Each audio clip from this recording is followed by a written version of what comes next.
the Giving Tree. She was always able somehow to accommodate more people into her life and to give away more love. It's funny, she calls her mother the Giving Tree because that is the precise root the two of them most share, this selfless generosity. She worked upwards of 2 jobs most of my childhood. When I was 13, she married my now stepfather, Chris, and they merged their families, his young daughter, myself, and their new child, our younger brother, Ronan. The whole time, she never stopped hustling.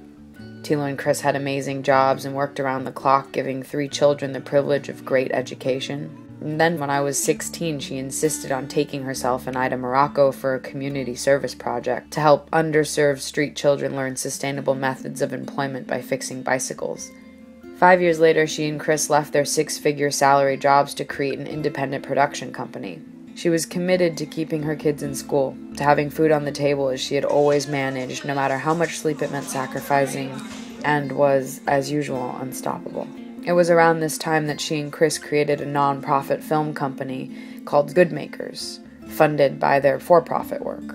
And entirely self-funded, they traveled abroad to different countries, donating documentary films for charities and organizations. It was, just as Morocco, something she simply felt she had to do and accommodate in order to feel satisfied being alive on this planet.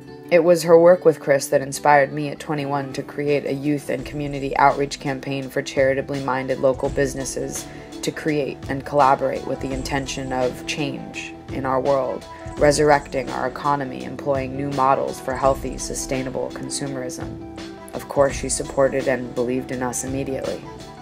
We called this group the Goodmakers Street Team, whereupon she sort of became a mother to upwards of about 7 children between the ages of 18 and 25 who were committed to founding global change by strengthening their local communities. She took us all in, setting up tents in the backyard for us into a creative space where now live and work anywhere between 10 and 12 people given the day or the project.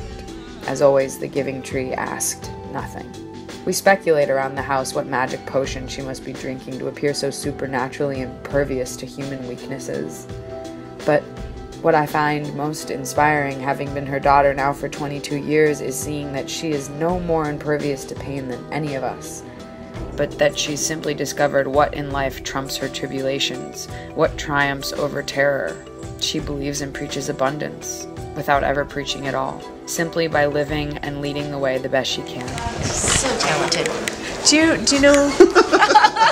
See, she's never faced. Right now, that means running a production company to sustain her family at home, running a nonprofit teaching sustainability to families abroad, starting an emerging eco-minded newborn business on top of raising a 6-year-old, managing properties, and always somehow managing to have amazing dinner on the table. What else is life for if not for learning and leaning into those lessons? Whether it's children in Africa or those camped out in tents in her backyard, Tilo has given her heart to the world as a woman, a warrior, and one of the wisest people you're likely ever to have the privilege of standing next to. I wear that privilege with great respect.